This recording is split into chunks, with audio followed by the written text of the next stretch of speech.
Hello बच्चों, और आप सब ठीक है। आज हम इसी टॉपिक को विस्तार से पढ़ते हैं। हमने पहले जो 12th क्लास की ज्योग्राफी उसमें विश्व जनसंख्या वितरण घनत्व एवं वृद्धि चैप्टर 2 है, उसके बारे में हमने अध्ययन किया था। अगर आपको उस टॉपिक में कोई समस्या आती है तो आप कमेंट के माध्यम से मुझे बता सकते हैं। अभी इसी टॉपिक का हम आगे रिवीजन करते हैं कि जनसंख्या वृद्धि से उत्पन्न समस्या। जनसंख्या वृद्धि से उत्पन्न समस्या में अपन देखते हैं कि संसाधनों का अत्यधिक बाहर उत्पन्न लगेगा। सपोज करो किसी देश की जनसंख्या तेजी से वृद्धि बढ़ती है तो वहां के संसाधनों पर तेजी से बाहर उत्पन्न होने लगेगा। दूसरे पर तीव्र ह्रास होने लगेगा, उन संसाधनों का ही तीव्र गति से ह्रास मतलब कमियां आने लगेंगी। तो तीसरे में अपन पढ़ते हैं भरण पोषण में कठिनाई। भरण पोषण में कठिनाई कहने का मतलब जो संसाधन पहले आसानी से मिल जाते थे उनकी आवश्यकता अत्यधिक बढ़ने के कारण उनके जो स्टोर है वो कम हो जाएंगे और एक मानव को उन्हें भरण पोषण करने में काफी कठिनाइयों का सामना करना पड़ेगा। विकास की गति अवरुद्ध होगी। उस देश की जब किसी देश में जनसंख्या वृद्धि तेजी से होती है तो उस देश में विकास की गति अवरुद्ध हो जाती है, क्योंकि वह देश अपनी जो निवास करने वाली जनसंख्या है उसी के भरण पोषण में लगा रहता है और विकास तेजी से नहीं कर पाता है। अब हम पढ़ते हैं जनसंख्या ह्रास के परिणाम।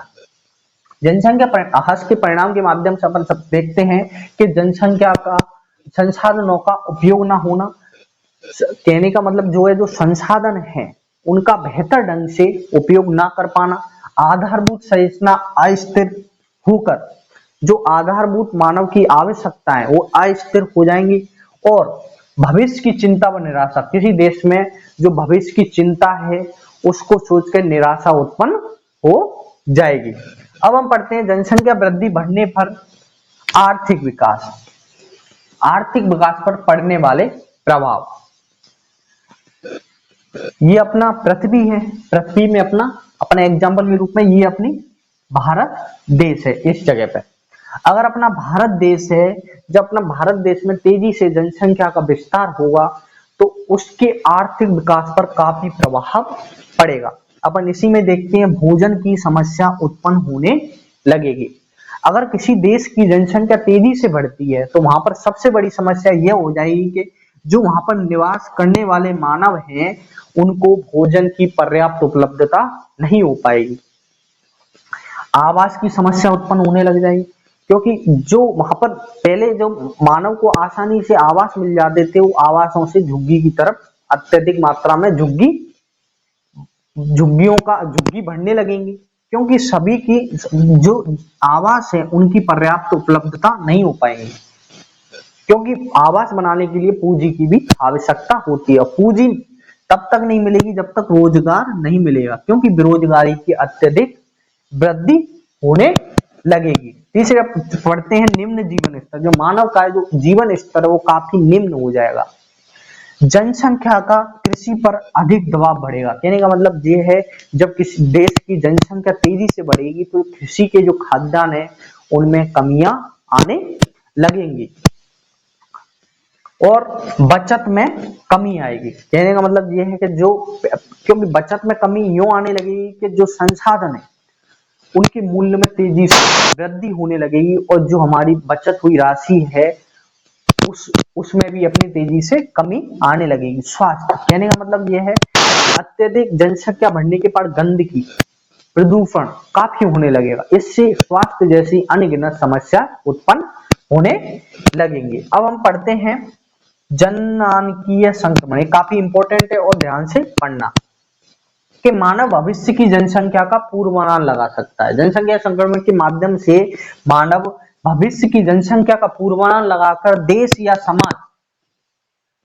समाज या ग्रामीण खेतीय और अशिक्षित क्षेत्रों में अत्यधिक उन्नति करके अशिक्षित क्षेत्रों में अत्यधिक उन्नति करके नगरीय औद्योगिक क्षेत्रों को अपन साक्षर कर लेते हैं और समाज में उच्च जन्म दर से निम्न जन्म दर की स्थिति उत्पन्न होगी। जब समाज में देश या समाज में क्षेत्र के लोग व ग्रामीण क्षेत्र के लोग व नगरीय क्षेत्र के लोग अशिक्षित में उन्नति करके, मतलब अशिक्षित है वह उन्नति करके नगरीय क्षेत्रों में, औद्योगिक क्षेत्रों में तेजी से विस्तार होगा, वहां पर साक्षर लोगों की संख्या बढ़ेगी। समाज में उच्च जन्म दर व मृत्यु दर से निम्न जन्म दर व मृत्यु दर की स्थिति उत्पन्न होगी। इन परिवर्तनों में जो अवस्थाएं उत्पन्न होती है उसे सामूहिक रूप से जनानकीय चक्र कहते हैं, जनानकीय संक्रमण कहते हैं। अब हम पढ़ते हैं जनानकीय संक्रमण सिद्धांत का उपयोग। शायद आपको ये जनानकीय संक्रमण बेहतर ढंग से समझ में आ गया है, मैं एक बार और एक्सप्लेन कर देता हूं कि जनानकीय संक्रमण कहने का मतलब यह है कि भविष्य की जनसंख्या का अपन आसानी से पूर्वानुमान लगा सकते हैं जनानकीय संक्रमण के माध्यम से, कि भविष्य में मानव की कितनी तेजी से जनसंख्या बढ़ेगी। अगर हम सपोज करो वर्तमान समय 2023 चल रहा है, अगर हम अनुमान लगाएं कि 2050 तक अपने भारत देश की जनसंख्या क्या होगी, तो अब वर्तमान समय को लेकर चले कि अब वर्तमान समय में भारत की जनसंख्या 140 करोड़ है, तो इसी आधार पर अपन 2050 ईस्वी में अपने भारत की जनसंख्या क्या रहेगी, तो हम ये इसका पूर्वानुमान लगाने में सहायक होंगे। तथा देश या समाज की ग्रामीण, खेती और अशिक्षित क्षेत्रों में तेजी से उन्नति होगी व नगरीय व औद्योगिक क्षेत्र साक्षर हो जाएंगे और समाज में उच्च जन्म दर व मृत्यु दर से निम्न जन्म दर व मृत्यु दर की स्थिति उत्पन्न होने लगेगी, क्योंकि मानव तेजी से विकास की ओर अग्रसर होगा। इन परिवर्तनों में जो अवस्थाएं उत्पन्न होती है इन सामूहिक रूप से जनानकीय चक्र कहते हैं। अब हम पढ़ते हैं जनानकीय संक्रमण सिद्धांत का उपयोग क्या है, इसके मेन मूलभूत आवश्यकता क्या है। सबसे बड़ी हमने चीज करी कि किसी क्षेत्र की जनसंख्या का वर्णन करने, किसी क्षेत्र की सपोज करो भारत है, तो भारत की जनसंख्या का अपन जनगणना के माध्यम से तो हम अनुमान लगाते हैं, हर 10 साल में जनसंख्या की जनगणना की जाती है और उसके आधार पर अपन अनुमान लगाते हैं कि हमारे देश में 10 साल के अंदर कितनी जनसंख्या में वृद्धि हुई, तथा भविष्य की जनसंख्या का पूर्वानुमान लगाना। अनुमान लगाना कहने का मतलब भविष्य में तो सपोज करो कि 2050 या 60 तक अपने देश की जनसंख्या कितनी हो जाएगी, उसका पूर्वानुमान हम आसानी से लगा सकते हैं। आज ये आपका दूसरा टॉपिक कंप्लीट हो गया है। अगर इस टॉपिक से कोई भी आपको चीजें समझ में नहीं आती या कोई भी पॉइंट आपको समझ में नहीं आता तो आप कमेंट के माध्यम से मुझे बता सकते हैं और आपको मैं बेहतर से बेहतर एक्सप्लेन करने की प्रयास करूंगा, जिससे आप आसानी से इस टॉपिक को समझ सकें। हम आगामी क्लास में महत्वपूर्ण जो परीक्षा की दृष्टि से महत्वपूर्ण क्वेश्चन है उनके बारे में चर्चा करेंगे। इसलिए आज की क्लास के लिए की समाप्ति, साथ ही धन्यवाद।